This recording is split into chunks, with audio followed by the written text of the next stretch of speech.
Hi, welcome to another Turner's Tales. We've come up to Lemur walkthrough to catch up with Somali sheep. Yeah. So these are on show now in the walkthrough area, so the public can actually get up close to them, is that right? Yeah, so they're in here and they're mixing with our lemurs and our goats. So they're all doing very well. And see, we got Dennis here being a bit overexcited. But yeah, with these guys, they actually are Somali black-headed sheep.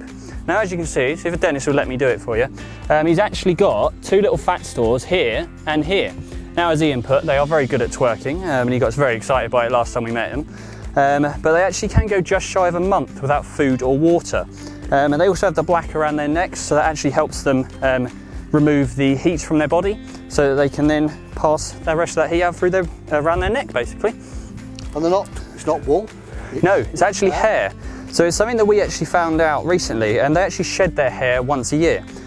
So just after the winter time, they actually will more or less completely shed their hair. They tend to mat in the winter, and then they will they'll lose all of their hair in the sort of springtime. And they get a new coat every single year. And then again, this hair, so it's not hair, it's wool, and it helps them actually remove heat from their bodies because they are designed to basically live in deserts. Yeah. And obviously they're quite friendly, so people can get up close to them. Yeah, so we're actually quite lucky here. We've got Dennis here. He's actually we named him because he's Dennis the Menace. Now, we get a lot of reports from people that they've been headbutt by the sheep. We always know it's Dennis because he likes to come up, he likes to rub his head on people. And as you saw, he's quite happy to sort of jump up the keepers. So they get a little bit overexcited, and if anyone's causing issues, it's definitely him. And the good thing about these is we can literally move them around to different areas. Exactly. Clear bits of grass where we need clearing to. So I'm generally the person that keeps all the mowing and the trimming done. These guys work wonders for me. They manage to do my job for me, and it's a whole lot easier to actually deal with. Now, do people keep these as pets? Are they a pet sort of sheep? They're generally used as meat animals.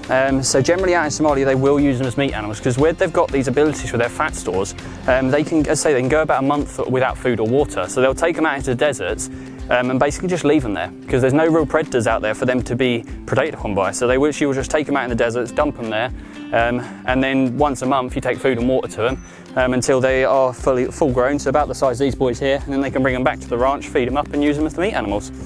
So very self-sufficient. Yeah, they will more or less keep to themselves. This time of year we don't really feed them a thing. They eat the grass, and they do occasionally, especially Dennis, like to be causing issues, and they like to steal the browse that we give to the goats.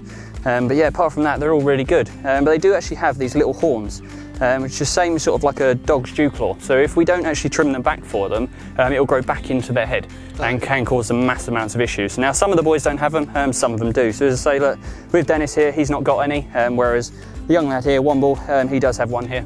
We do have a young fella at the back as well, that's got even bigger one. But yeah, we just keep on top of that with the vet team. Cool. So when you're in walk through lemurs, keep your eyes open for the Somali sheep.